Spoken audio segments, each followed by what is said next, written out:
إن الحمد لله نحمده ونستعينه ونستغفره ونعوذ بالله من شرور أنفسنا ومن سيئات أعمالنا من يهده الله فلا مضل له ومن يضلل فلا هادي له وأشهد أن لا إله إلا الله وحده لا شريك له وأشهد أن محمدا عبده ورسوله يا أيها الذين آمنوا اتقوا الله حق تقاته ولا تموتن إلا وأنتم مسلمون يا أيها الناس اتقوا ربكم الذي خلقكم من نفس واحدة وخلق منها زوجها وبث منهما رجالا كثيرا ونساء واتقوا الله الذي تساءلون به والأرحام إن الله كان عليكم رقيبا يا أيها الذين آمنوا اتقوا الله وقولوا قولا سديدا يصلح لكم أعمالكم ويغفر لكم ذنوبكم ومن يطع الله ورسوله فقد فاز فوزا عظيما أما بعد فإن أصدق الحديث كتاب الله وخير الهدي هدي محمد صلى الله عليه وسلم وشر الأمور محدثاتها وكل محدثة بدعة وكل بدعة ضلالة وكل ضلالة في النار. Ahibati rahimanillah wa iyyakum. Alhamdulillah, pada kesempatan kali ini Allah masih melimpahkan taufik dan kekuatan kepada kita semua sehingga kita bisa menghadiri kajian di masjid yang semoga mendatangkan berkah untuk kita semua.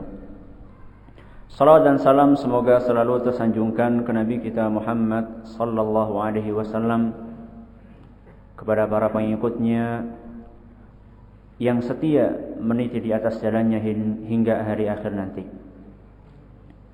Sebelumnya kami mohon maaf kepada panitia dan para peserta seandainya judul yang diminta tidak sama dengan judul yang akan saya sampaikan pada kesempatan kali ini. Hal itu kembali ke beberapa pertimbangan.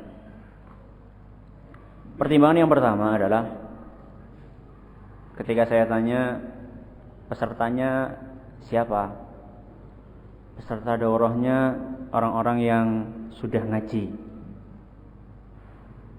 Yang awam ya insyaallah hanya sangat sedikit lah, rata-rata sudah pada ngaji.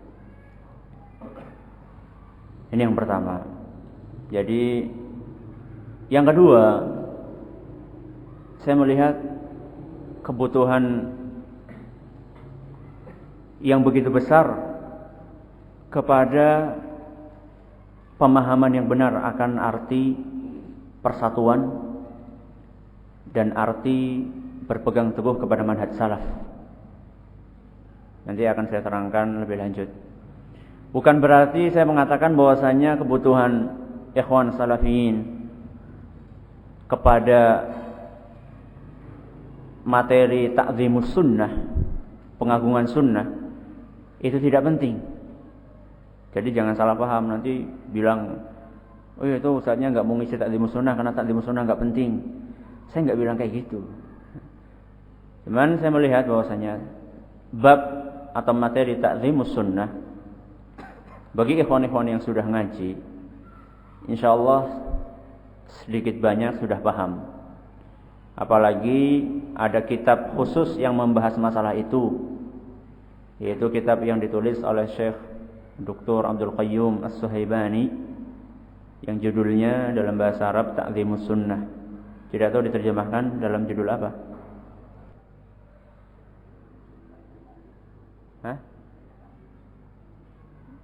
Apa? Faedah. Katanya faedah ta'zimus sunnah. Artinya sudah diterjemahkan. Dan kalau misalnya saya menyampaikan materi ta'zimus sunnah, sama saja untuk baca buku itu. Jadi insya Allah nggak ada yang baru.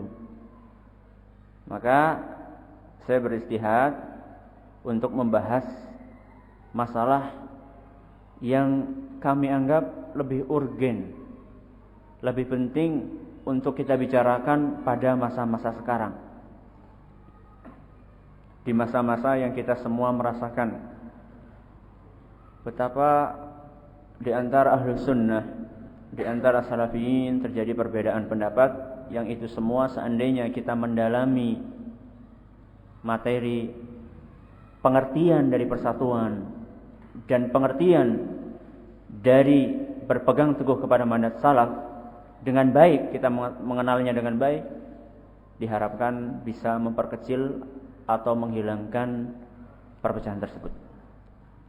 Materi yang akan disampaikan bersumber dari dua ceramah yang disampaikan oleh Syekh Ibrahim bin Amir Ar-Ruhaili ketika daurah di Malang. Jadi bukan ketika ketika memberi kajian di Masjid Kampus beberapa hari yang lalu. Tapi ini adalah dua materi yang disampaikan oleh beliau ketika di Malang, dan kami transkrip dalam bentuk tulisan. Kemudian beliau sudah mengoreksinya dan mengizinkan untuk disebarkan di antara tullabul ilm.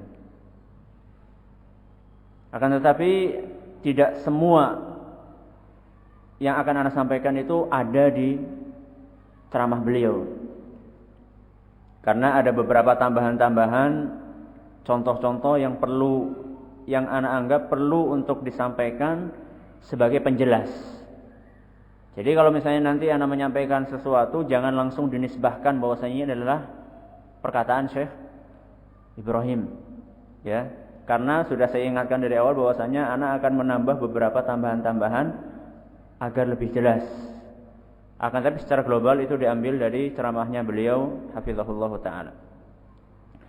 Sekarang kita masuk ke dalam pembahasan memahami lebih dalam makna dari al-i'tisam, yaitu berpegang teguh kepada agama, dan juga makna dari al-istima' atau persatuan. Kenapa kok kami melihat bahwasanya sekarang kaum muslimin secara umum dan ikhwah salafiyin secara khusus amat sangat membutuhkan untuk memahami dengan benar dua kata ini, kata persatuan dan kata berpegang teguh kepada agama Allah. Hal itu kembali kepada beberapa pemahaman yang keliru, yang mengira bahwasanya setiap orang yang berpegang dengan manhaj salaf berarti dia itu harus merusak persatuan, dalam artian harus berpecah belah, harus mentahdir, harus menghajar, harus tidak salam, harus bermuka kecut apa masam? Sama, bermuka kecut atau bermuka masam. Yang jelas dia memahami bahwasanya setiap orang yang salafi itu berarti dia itu harus berpenampilan sangar. Artinya dia itu tidak lagi memperhatikan persatuan. Yang penting kita itu berpegang teguh kepada al-haq, tidak peduli orang itu tidak sesuai dengan kita, yang tidak sesuai kita tinggalkan aja. EGP. Emang gue pikirin. Mungkin ada yang berpandangan seperti itu. Ini kekeliruan. Kemudian juga ada sebagian orang yang dia itu berpikir bahwasanya persatuan itu tidak akan bisa dicapai kecuali dengan kita meninggalkan manhaj salaf. Kenapa? Karena mereka beranggapan bahwasanya manhaj salaf lah yang memecah belah apa? Umat. Jadi cara satu-satunya supaya kita bersatu, kita harus meninggalkan manhaj salaf. Karena menurut mereka orang-orang salafi itu yang bikin onar di mana-mana. Kerjaannya cuma mentahdir, kerjaannya cuma menghajar, kerjaannya cuma menerangkan ini kelompok ini, kesalahannya ini kelompok ini, kesalahan ini. Di mana-mana ngomongnya itu terus. Ini dia biang kerok perpecahan di antar umat. Berarti kalau kita mau bersatu, kita harus meninggalkan manhaj salaf dan jangan sampai kita menyebarkan akidah yang benar, sebagaimana yang diyakini oleh beberapa kelompok pada zaman ini. Nah, ini adalah merupakan dua sikap yang bertolak belakang. Satunya hulu, satunya taksir. Satunya berlebih-lebihan, bersikap ekstrim, satunya meremehkan. Nah, dua sikap ini bersumber dari pemahaman yang keliru akan arti dari persatuan. Dan juga akan arti dari berpegang teguh kepada manhaj salaf. Maka ana melihat alangkah pentingnya untuk memperdalam dua masalah ini. Loh, kan kemarin sudah dibahas oleh Syekh di UGM. Yang namanya ilmu, kalau enggak diulang-ulang, apa? Hilang. Kalau enggak diulang-ulang, maka akan hilang. Lawang sudah diulang-ulang saja masih hilang, apalagi tidak diulang-ulang. Kemudian juga beliau kemarin berbicara secara global dan perlu kiranya untuk diulangi dan diberikan contoh-contoh yang lebih mendetail supaya bisa lebih dipahami oleh kita semua yang baru belajar. Allah Subhanahu wa taala berfirman, "Wa'tasimu bihablillahi jami'an wa la tafarraqu." Yang artinya, dan berpegang teguhlah kalian dengan agama Allah serta jangan berpecah belah. Perhatikan baik-baik ayat ini. Ayat ini terbagi menjadi dua perintah. Bagian pertama adalah perintah wa'tasimu bihablillahi jami'an. Yang artinya berpegang teguhlah kalian semua dengan apa? Tali Allah. Maksudnya adalah berpegang teguhlah kalian dengan kitab dan sunnah, dengan pemahaman salaf. Ini secara gamblang seperti ini. Jadi berpegang teguhlah kepada manhaj salaf. Karena tali Allah adalah agama Allah, dan agama Allah adalah merupakan Alkitab dan As-Sunnah dengan pemahaman salaf. Ini perintah pertama. Perintah kedua adalah wala tafarraqu. Dan janganlah kalian berpecah belah. Artinya, perintah yang kedua adalah perintah dari Allah Subhanahu wa taala agar kita bersatu dan tidak berpecah belah. Sekarang kalau misalnya kita perhatikan baik-baik ayat ini, Allah memerintahkan supaya berpegang teguh dengan manhaj salaf. Kemudian sesudahnya memerintahkan untuk bersatu dan tidak berpecah belah. Ini menunjukkan bahwasanya antara berpegang teguh dengan manhaj salaf dan antara persatuan itu tidak ada pertentangan di antara dua perintah ini. Tidak ada kontradiksi. Artinya, orang yang berpegang teguh dengan manhaj salaf tidak mengharuskan dia untuk memecah belah persatuan. Artinya, orang yang berpegang teguh dengan manhaj salaf tidak mesti dia itu harus menimbulkan perpecahan. Kebalikannya, untuk mewujudkan persatuan itu tidak mesti dengan mengorbankan manhaj salaf.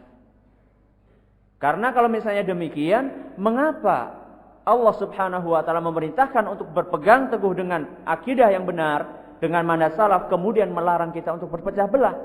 Kalau misalnya berpegang teguh kepada akidah salaf menyebabkan kita berpecah belah, berarti di dalam ayat ini terdapat apa? Kontradiksi, terdapat pertentangan. Sampai di sini bisa dipahami? Benar. Nanti saya tanya. Hah? Dan jangan ada yang ngantuk.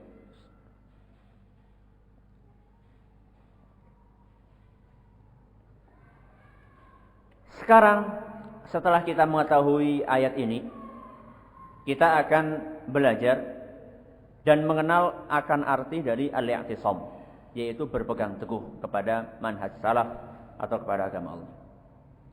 Arti dari berpegang teguh dengan agama Allah adalah setiap muslim melakukan perintah Allah dan menjauhi larangannya. Setiap muslim melakukan perintah Allah dan Rasulnya tentunya, dan menjauhi larangannya. Ini berkaitan dengan berpegang teguhnya dia dengan agama Allah di dalam dirinya sendiri. Karena nanti ada berpegang teguh dengan agama Allah dalam hubungan dia dengan orang lain. Ini yang pertama. Jadi makna dari berpegang teguh dengan manhaj salaf adalah kita melakukan segala bentuk perintah Allah dan menjauhi larangannya, kita kerjakan di dalam diri kita sendiri. Setelah kita mengerjakan dalam diri sendiri, maka kita akan melebar untuk berpegang teguh dengan manhaj salaf di dalam hubungan kita dengan orang lain. Dan berpegang teguh dengan agama Allah di dalam hubungan kita dengan orang lain adalah dengan mendakwahkan apa yang sudah kita punyai dari ilmu kepada orang lain. Jadi berpegang teguh kepada agama Allah dibagi menjadi dua. Berpegang teguh kepada agama Allah di dalam diri kita sendiri. Setelah itu kita berpegang teguh dengan agama Allah di dalam hubungan kita dengan orang lain. Kalau yang pertama, caranya adalah kita mengamalkan segala perintah Allah di dalam diri kita sendiri dan kita menjauhi segala larangan Allah. Yang kedua adalah kita berusaha untuk mengajarkan apa yang sudah kita miliki dari ilmu yang benar kepada orang lain. Dan ini ada di dalam surat Al-Asr, yang insya Allah semuanya antum yang sudah ngaji sudah paham. Wal asri innal insana lafi khusrin illa alladhina amanu wa amilus solihati wa tawasaw bil haqq wa tawasaw bis sabr. Di sini Allah Subhanahu wa taala menyebutkan bahwasanya kerugian itu bisa dihindari dengan 4 perkara.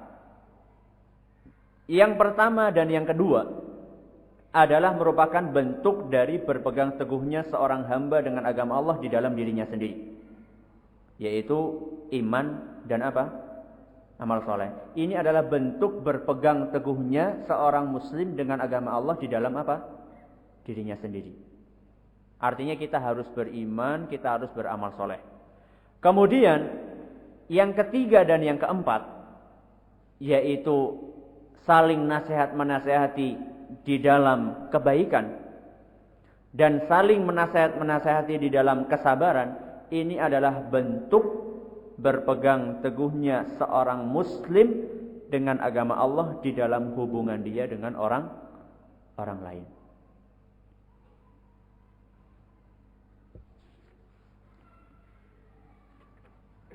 Kemudian tatkala seorang muslim sudah berpegang teguh dengan agama Allah di dalam dirinya sendiri, maka dia pun berusaha untuk mendakwahkan apa yang dia ketahui kepada orang lain. Tatkala dia mendakwahkan kebenaran kepada orang lain, dia harus selalu mengingat bahwasanya sudah merupakan sunnatullah. Tidak setiap orang yang berdakwah pasti akan diterima. Tidak setiap orang yang berdakwah pasti akan diterima. Artinya, jangan kok kita berangan-angan bahwasanya setiap kita berdakwah pasti akan disebarkan di depan kita bunga-bunga yang berbau wangi. Jadi kita juga harus siap. Tatkala kita mulai dakwah, kita sudah siap bahwasanya yang akan kita hadapi adalah jalan yang terjal, yang penuh dengan duri, alias tidak mesti dakwah kita akan diterima. Dan merupakan sunnatullah bahwasanya seorang dai terkadang dakwahnya tidak diterima. Bahkan kata Syekhul Islam Ibn Taimiyah rahimahullah, "Ma min rasulin illa waqad kadzdzabahu ba'dhu qaumih." Tidak ada seorang rasul pun yang Allah utus kecuali ada sebagian dari kaumnya yang mendustakan dakwah dia. Jadi kata beliau, pasti setiap rasul ada saja yang apa? Yang mendustakan dakwahnya alias tidak menerima. Dan ini sudah merupakan sunnatullah. Bahkan dalam satu hadis Rasulullah sallallahu alaihi wasallam bersabda, "Wa ya'tir rasulu wa laysa ma'ahu ahad." Nanti pada hari kiamat akan datang seorang rasul yang sama sekali tidak memiliki apa? Pengikut. Padahal rasul adalah utusan dari Allah Subhanahu wa taala dan Allah Subhanahu wa taala telah memberikan kepada dia mukjizat-mukjizat dan dibantu oleh Allah Subhanahu wa taala. Tetap saja masih ada seorang rasul yang datang pada hari kiamat nanti dengan tidak membawa pengikut satupun juga. Alias tidak ada satupun di antara kaumnya yang menerima dakwah rasul tersebut. Disinilah letak kita harus memperhatikan. Tatkala dakwah kita tidak diterima, jangan sampai kemudian kita terjerumus kepada kesalahan. Kita sudah berdakwah, ngisi pengajian di sana sini, mengisi kajian di sekolah atau di masjid, ternyata tidak diterima. Hati-hati. Tatkala kita berdakwah dan tidak diterima, jangan sampai kita terjerumus kepada salah satu di antara dua kesalahan. Kesalahan yang pertama adalah bersikap keras yang berlebih-lebihan. Karena kita, saya sudah capek, sudah dakwah sebulan, baru dakwah sebulan. Saya sudah capek berdakwah setahun, 2 tahun, 3 tahun, tapi nggak diterima juga, berarti saya harus bersikap keras yang berlebih-lebihan. Berarti dia kalau sudah memang itu orang dasarnya keras kepala, nggak mau menerima al-haq, memang dia itu mubtadi', memang dia ahlul bid'ah, memang dia ini, akhirnya ditinggalkan orang-orang yang sedang dia dakwahi dengan alasan dia tidak mau apa? Menerima. Ini kekeliruan yang pertama. Nanti akan kita bahas tentang norma-norma hajar, supaya jangan dipahami bahwasanya kita itu tidak boleh hajar. Tapi hajar adalah disyariatkan cuman dengan norma-norma yang akan kita terangkan nanti. Ini kekeliruan yang pertama. Kesalahan yang kedua yang sebagian orang terjerumus ke dalamnya tatkala dia berdakwah tidak diterima adalah dia berubah menjadi malas, alias putus asa. Saya sudah dakwah tapi dia nggak mau menerima, sudah tinggalkan aja. Putus asa, malas, cuek, nggak mau lagi berdakwah. Dan Allah Subhanahu wa taala sudah mengingatkan akan dari dua kesalahan ini. Kesalahan yang pertama, Allah ingatkan di dalam firman-Nya kepada Rasulullah sallallahu alaihi wasallam, "Fasbir kama sabara ulul azmi minar rusul." Yang artinya bersabarlah kalian sebagaimana bersabarnya para rasul yang termasuk dalam golongan ulul azm. Jadi Rasulullah SAW diperintahkan untuk bersabar seperti sabarnya ulul azm, yaitu para rasul yang mereka itu dijuluki oleh Allah Subhanahu wa taala dengan ulul azm, yaitu orang-orang yang memiliki sikap yang tegar, memiliki sikap yang teguh di dalam berdakwah. Dan Rasulullah SAW adalah merupakan Rasul yang paling teguh di dalam dakwahnya di antara ulul azm yang ada. Rasulullah SAW diperintahkan untuk bersabar seperti sabarnya ulul azm. Artinya apa? Artinya tatkala kita berdakwah dan tidak diterima, kita harus bersabar dan terus berdakwah. Jangan kemudian kita berubah menjadi bersikap keras yang berlebihan kepada para mad'u kita. Adapun kekeliruan yang kedua, sudah diingatkan oleh Allah Subhanahu wa taala tatkala Rasulullah sallallahu alaihi wasallam merasa bersedih di saat pamannya Abu Thalib tidak meninggal dalam keadaan apa? Islam. Alias Abu Thalib itu meninggal dalam keadaan apa? Dalam keadaan kafir. Rasulullah pun sedih dan terasa berat karena Abu Thalib adalah merupakan salah satu orang yang paling dekat dengan siapa? Dengan Rasulullah SAW. Dialah yang melindungi Rasulullah SAW ketika berdakwah, dan dialah yang melindungi Rasulullah SAW dari gangguan orang-orang kafir Quraisy. Ternyata Abu Thalib meninggal dalam keadaan apa? Dalam keadaan kafir. Maka Rasulullah pun sangat bersedih. Kemudian Allah Subhanahu wa taala berkata kepada Rasulullah sallallahu alaihi wasallam, "Innaka la tahdi man ahbabta, walakinallaha yahdi man yasha." Sesungguhnya kamu wahai Muhammad tidak bisa memberi hidayah kepada setiap orang yang kamu cintai.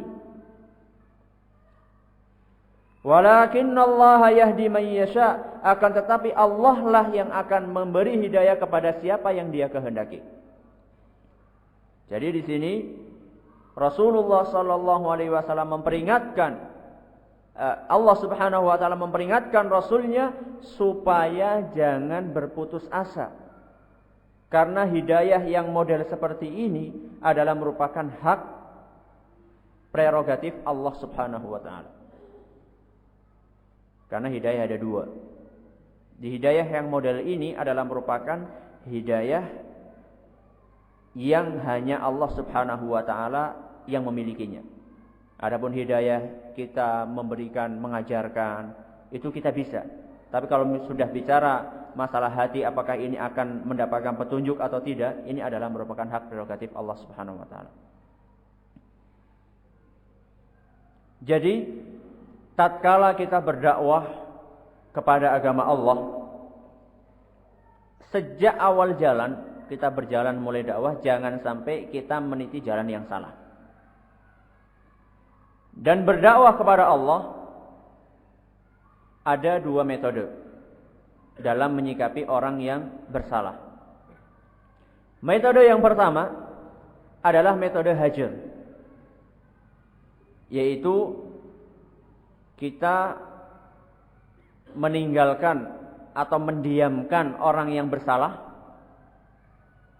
tidak salam kepada dia, tidak senyum kepada dia, tidak duduk bersama dia, dengan tujuan agar orang yang bersalah itu akan kapok. Oh, anak kok kenapa ya didiamkan sama ini? Oh, barangkali anak yang salah. Akhirnya dia rujuk kepada al-haq. Ini metode yang pertama. Metode yang kedua dalam menyikapi orang yang bersalah adalah metode taklif. Metode taklif artinya adalah kita berusaha untuk mendekati orang tersebut.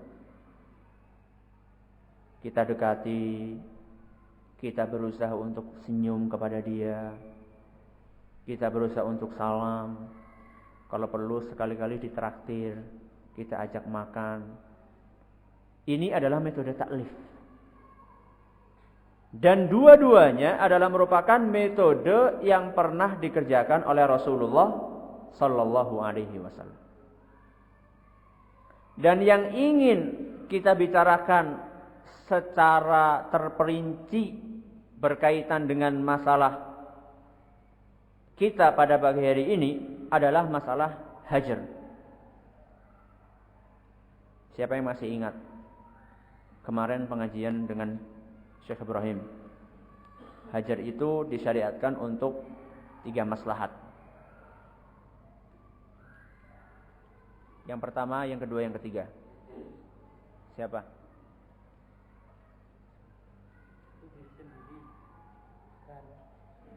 Yaitu penjagaan diri sendiri, yang kedua untuk umat, yang ketiga untuk orang yang dihajar.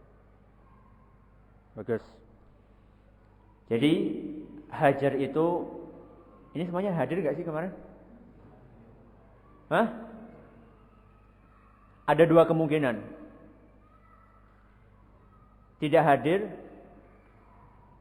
atau hadir tapi ngantuk? Antum tinggal pilih. Ahlahuma mur, istilahnya. Yang paling manis di antara dua hal ini adalah pahit. Jadi terserah kalian mau milih yang mana. Ya insya Allah semuanya hadir dan mendengarkan. Cuman yang berani cuma satu orang ngacung. Yang lainnya masih malu-malu. Hajar secara global disyariatkan untuk 3 maslahat. Yang pertama adalah untuk maslahat orang yang menghajar. Yang kedua adalah untuk maslahat umat. Yang model ketiga adalah untuk maslahat orang yang dihajar.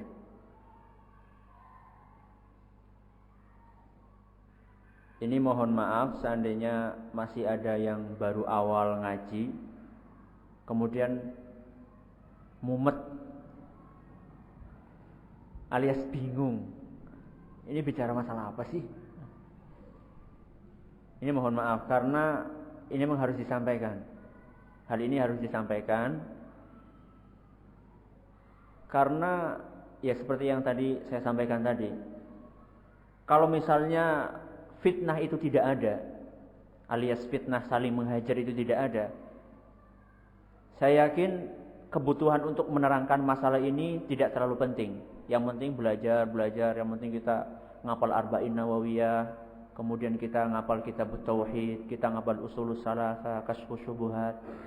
Yang penting kita taksil. Itu kalau nggak ada fitnah. Tapi sekarang masalahnya fitnahnya sudah apa?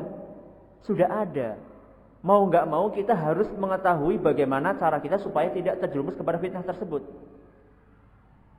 Karena sebagian orang mengatakan sudahlah, ente itu nggak usah bicara masalah kayak gitu. Itulah yang yanfa'uk, nggak bermanfaat. Yang penting ente itu belajar saja, ngapalkan Al-Quran, mengetahui akidah yang benar dan seterusnya. Kita katakan benar, itu kita juga belajar. Cuman kita juga harus mengetahui suatu keburukan supaya kita tidak apa? Terjerumus kepadanya. Sebagaimana perkataan siapa?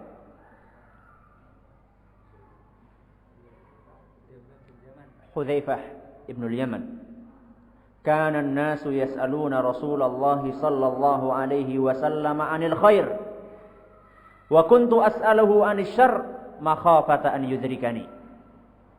Kata Hudzaifah, para sahabat sebagian besar atau rata-rata dari mereka tatkala tanya kepada Rasulullah sallallahu alaihi wasallam, mereka bertanya tentang kebaikan. Alias apa sih yang harus kita kerjakan? Apa sih ibadahnya ini, bagaimana caranya, bagaimana cara sholat, bagaimana. Ya rata-rata mereka bertanya tentang kepada Rasulullah tentang kebaikan. Tapi Hudzaifah tidak. Wa kuntu as'aluhu 'anis syarr. Dan aku bertanya kepada Rasulullah sallallahu alaihi wasallam tentang keburukan. Kenapa? Makhafata an yudrikani, karena saya takut aku akan terjerumus kepada keburukan tersebut. Sebagaimana perkataan seorang penyair, araftu syarra la lisyarr wa inna ma araftuhu litawaqqih. Atau kama qala dzalika syair. Saya mengetahui kebaikan bukan untuk saya mengetahui keburukan bukan untuk zat keburukan itu, tapi saya mengetahui keburukan supaya saya tidak terjerumus kepada keburukan tersebut. Jadi tatkala kita mengetahui bahwasanya zina itu haram, bukan berarti kita itu belajar supaya kita bisa berzina. Tapi kita mengetahui bahwa ini buruk untuk di apa? Untuk dihindari, untuk ditinggalkan. Tatkala kita mempelajari di dalam Al-Quran tentang hal-hal yang diharamkan oleh Allah Subhanahu wa taala, mulai dari daging babi, kemudian dari khamr dan seterusnya, itu bukan berarti kita belajar supaya kita melakukannya, tidak. Tapi kita belajar supaya kita tidak terjerumus kepada perbuatan-perbuatan tersebut, karena kita sudah tahu bahwasanya perbuatan itu adalah perbuatan yang dilarang oleh agama Allah Subhanahu wa taala. Demikian pula tatkala kita belajar masalah hajar dan norma-norma yang berkaitan dengannya, tujuan kita adalah supaya kita tidak keliru dalam menerapkan masalah hajar. Supaya kita tidak membabi buta di dalam menerapkan hajar. Dan supaya kita tidak mengingkari bahwasanya hajar itu disyariatkan di dalam agama Islam. Hajar diperintahkan di dalam agama Islam. Nabi SAW pernah mengamalkan amalan ini. Tapi hajar itu dipenuhi dengan norma-norma yang mana tidak bisa diterapkan sedemikian saja seenake wudele dhewe. Terserah dia, setiap orang salah hajar, yang tidak menghajar ikut dihajar. Tidak seperti itu. Hajar itu ada norma-normanya. Nah, inilah yang akan kita pelajari supaya kita tidak terjerumus kepada kesalahan. Mafhum? Insyaallah. Kemudian secara global juga. Jadi ini saya bicara secara global dulu, nanti baru saya masuk ke dalam perincian. Tadi hajar pertama untuk masalah siapa? Yang menghajar. Kedua untuk masalah siapa? Umat. Yang ketiga untuk maslahat yang dihajar. Berkaitan dengan yang ketiga. Atau maslahat siapa? Yang dihajar. Di dalamnya terdapat norma-norma yang harus kita ketahui.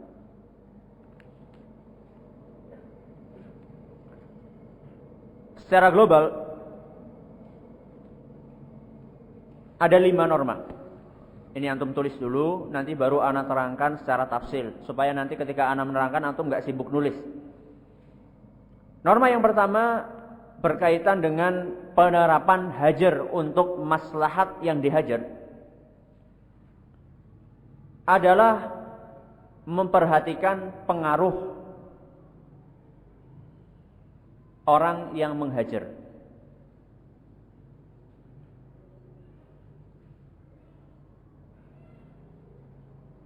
Memperhatikan pengaruh orang yang dihajar. Sudah? Norma yang kedua, melihat keadaan orang yang dihajar.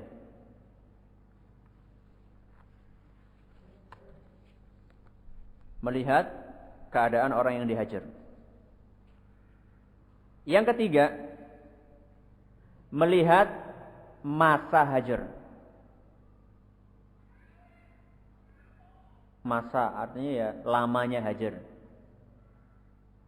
Melihat masa hajar atau lamanya hajar. Yang keempat, melihat keadaan masyarakat. Melihat keadaan masyarakat.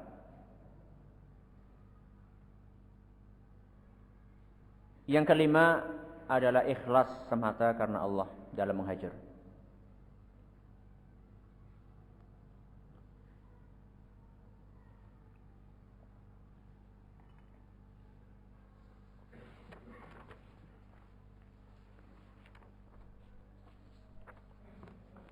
Perlu diketahui bahwasanya saya nggak punya makalah. Jadi jangan berharap nanti akan dibagikan makalah. Yang nggak nulis ya salah dewe. Kemudian kita akan bicara secara tafsil kembali, secara terperinci kembali ke masalah yang pertama tadi, 3 maslahat. Kita tatkala bicara masalah hajar dan tadi maslahat 3 maslahat ini, itu kita tuh berbicara bukan dengan akal. Dalam artian ya ijtihad kita saja. Tapi ini semua adalah ada dalilnya. Jadi yang berkaitan dengan pertama maslahat orang yang menghajar, maslahat umat, kemudian maslahat orang yang dihajar, ini semua adalah ada dalilnya. Jadi jangan dikira ini dari kantong saya. Tapi ini ada dalilnya dari perbuatan Nabi SAW. berkaitan dengan masalah hajar untuk maslahat orang yang menghajar. Dalilnya adalah sabda Nabi sallallahu alaihi wasallam, "Matsalul jalisis salih wa matsalu al-jalisis su' kahamilil misk wa nafikhil kir." Yang artinya, perumpamaan teman duduk yang baik dan teman duduk yang buruk itu seperti orang penjual minyak wangi dan seperti pandai besi. Apa maksudnya?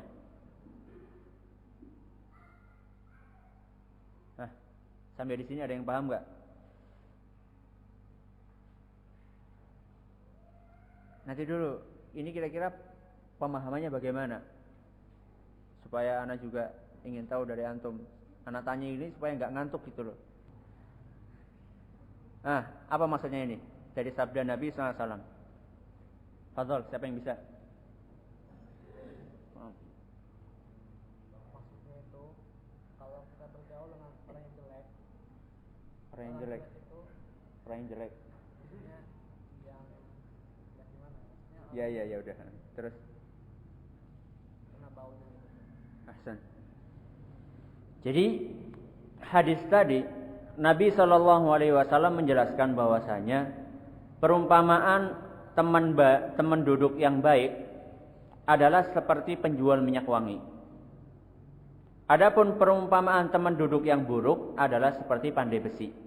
Bukan berarti kita mengatakan pandai besi itu buruk. Jangan salah paham. Yang pertama adalah tadi perumpamaan orang yang teman duduk yang baik adalah seperti penjual minyak wangi. Artinya apa?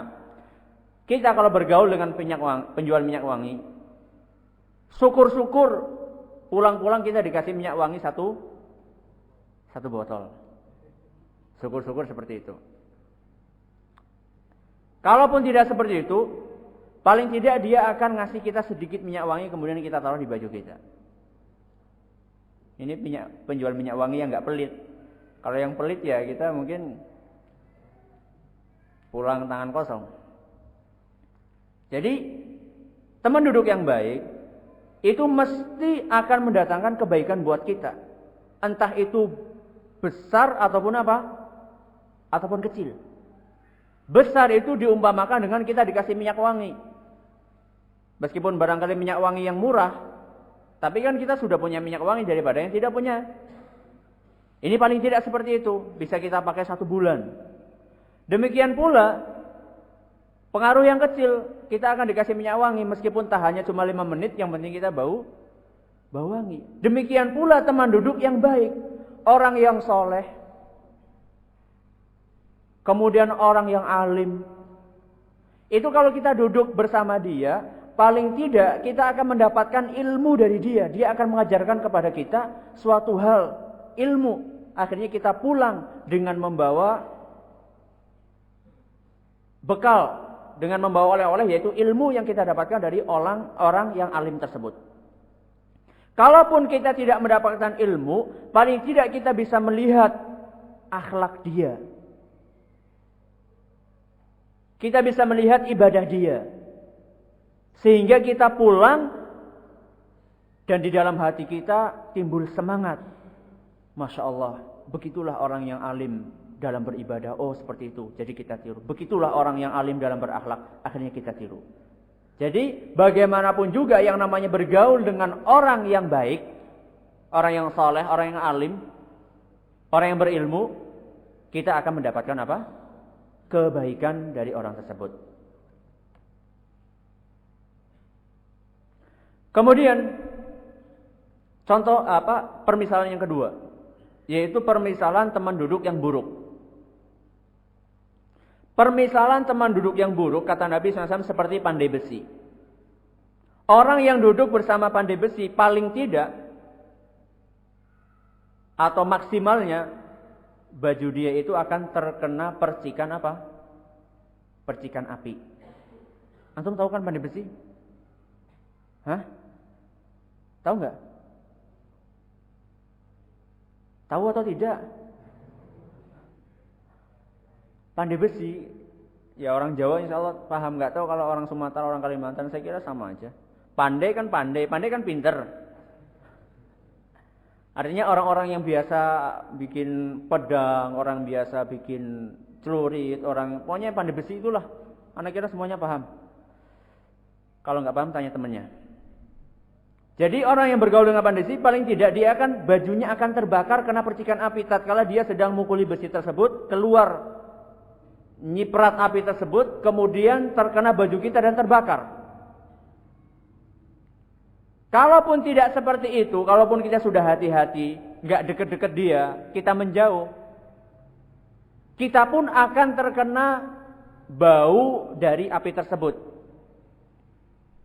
Bahasa Jawanya itu mambu sangit. Sangit itu apa bahasa Indonesianya?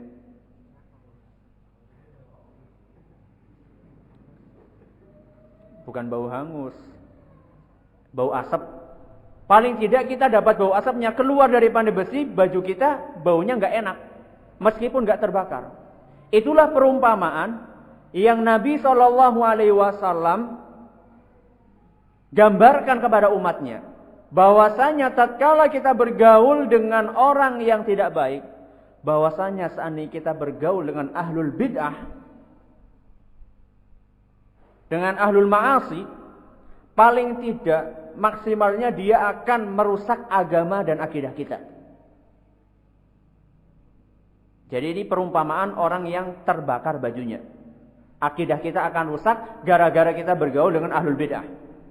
Kita duduk dengan dia, kita banyak mendengarkan perkataan dia, paling tidak akidah kita akan rusak.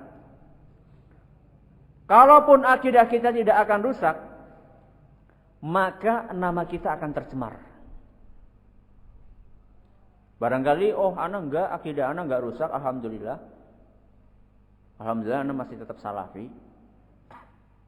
Setelah anak bergaul dengan fulan, tapi paling tidak dia akan mendapatkan pengaruh negatif berupa namanya tercemar. Bagaimana tercemarnya? Tercemar terkenal bahwasanya fulan itu adalah duduk bersama ahlul bid'ah. Fulan bahkan mungkin tidak hanya dikatakan seperti itu, bahkan barangkali dia dituduh oleh orang lain bahwasanya dia adalah sudah mubtadi'. Ini adalah merupakan pengaruh buruk dari kita duduk dengan ahlul bid'ah. Nah, disinilah Rasulullah sallallahu alaihi wasallam menjelaskan bahwasanya setiap orang yang kita takut kalau duduk bersama dia, akidah kita atau manhaj kita akan rusak, maka kita diperintahkan untuk menghajar orang tersebut. Ini untuk maslahat orang yang menghajar. Kita punya atau teman ya, kita punya teman. Ternyata teman kita ini adalah merupakan ahlul bid'ah.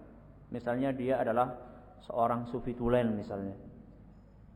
Atau dia adalah orang-orang yang memiliki penyimpangan dalam masalah asma wa sifat. Atau dia adalah seorang teroris misalnya. Dan seterusnya. Kita takut kalau misalnya kita itu duduk bersama dia, kita ngobrol-ngobrol sama dia, kita takut nanti akan terjerumus kepada kesalahan yang dia terjerumus ke dalamnya. Maka saat itu harus kita menghajar dia.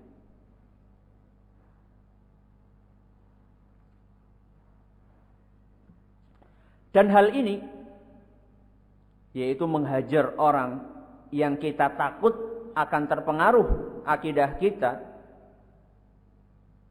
dengan kesalahan orang tersebut, inilah yang diamalkan oleh para salafus saleh.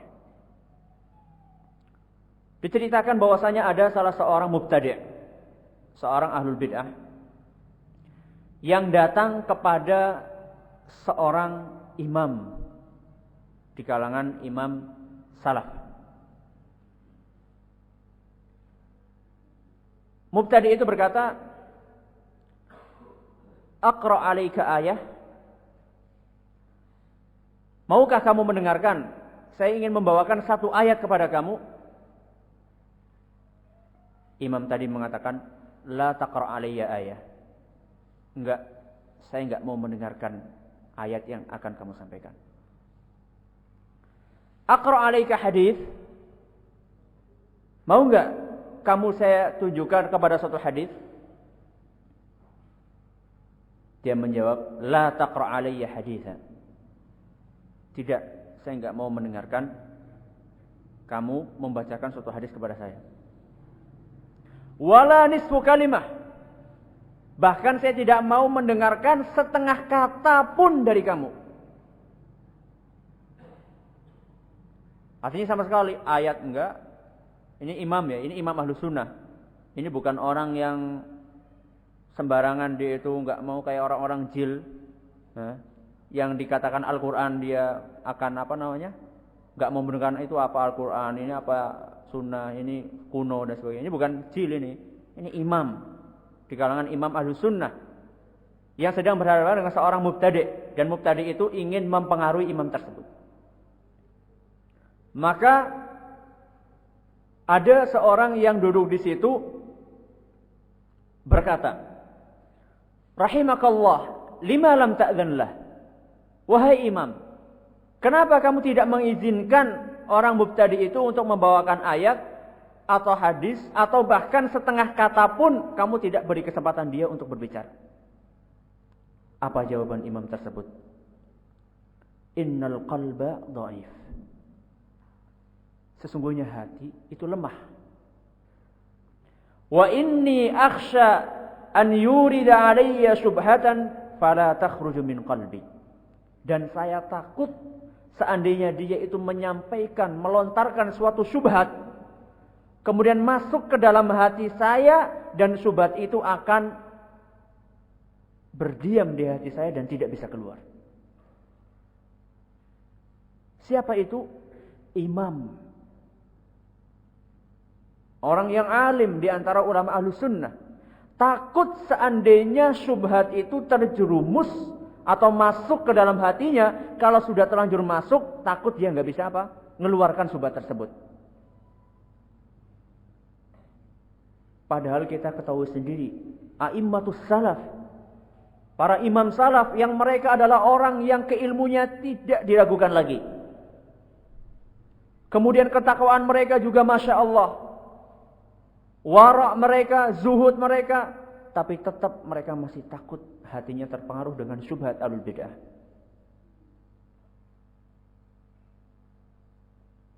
Disinilah penerapan salaf dalam masalah hajar untuk maslahat orang yang menghajar.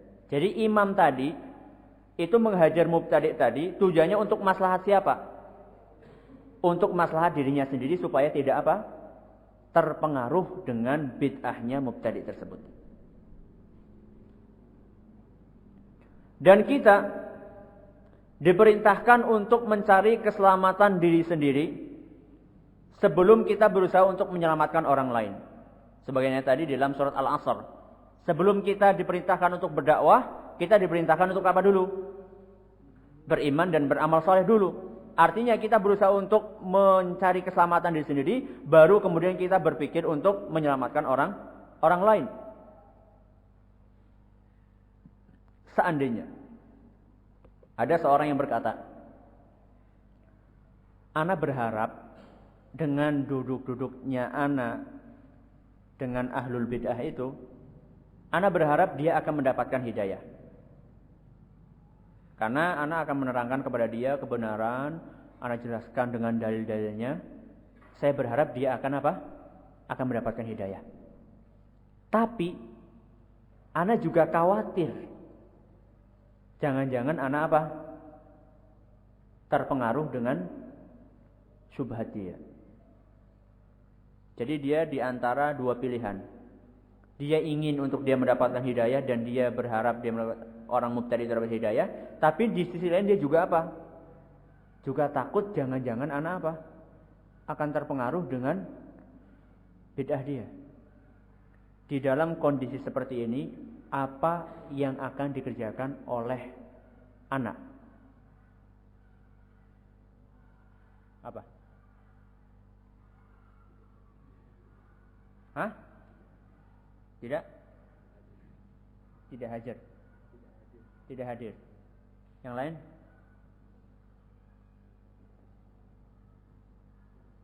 Apa kira-kira? Ini kan dilematis. Dia mau dakwah, dia juga berharap dia akan mendapat hidayah, tapi kalau dia duduk-duduk juga takut sama dirinya sendiri, jangan-jangan terpengaruh.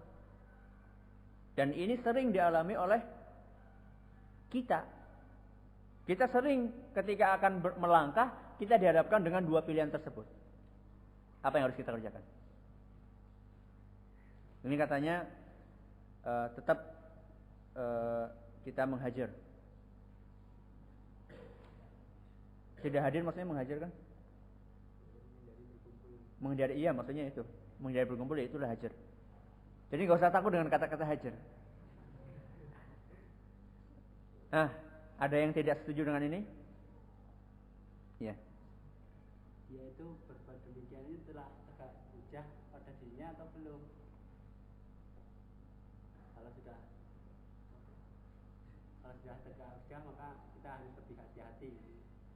Kalau belum, ya dijelaskan dengan ilmu dan dakwah yang bagus. Meskipun kita takut kepada diri kita.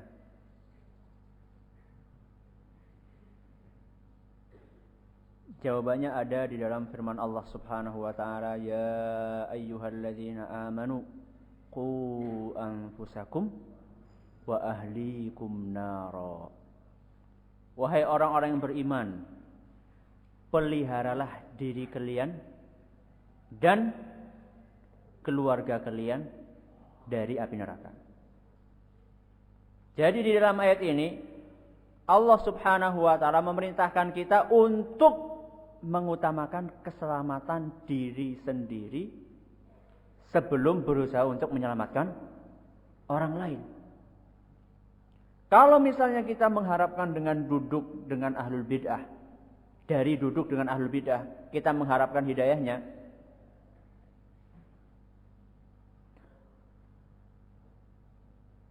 kemudian setelah itu kita juga khawatir di dalam diri kita jangan-jangan kita terpengaruh, maka saat itu kita harus mengutamakan keselamatan diri kita sendiri, alias apa? Kita menghajar. Wah, ini syadid jiddan. Ini orang kok keras banget. Nanti insya Allah antum akan mendengarkan lagi perincian-perincian yang saat itu mungkin barangkali antum akan mengatakan ini orang kok nggak keras banget, ini orang kok mumayyi'. Mumayyi' itu istilah, ini orang kok apa ya, sangat bermudah-mudahan. Sekarang antum akan mengatakan ini orang kok keras banget. Nanti kalau kita sudah menerangkan masuk ke dawabit, nanti atau mengatakan ini orang kok susah banget mau menghajar. Yang benar adalah yang tengah-tengah.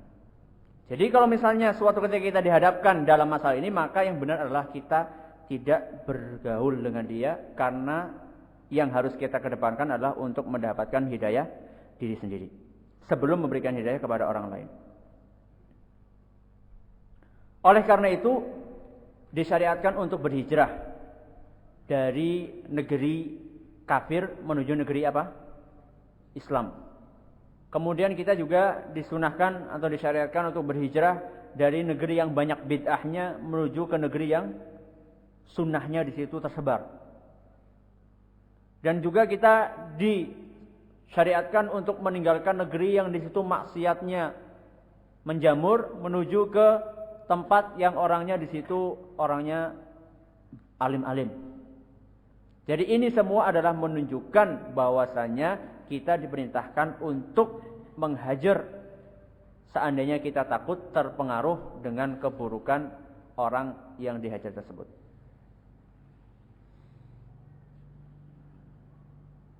Taib. Ini adalah hajar untuk maslahat siapa? Orang yang menghajar. Kemudian hajar untuk maslahat umat.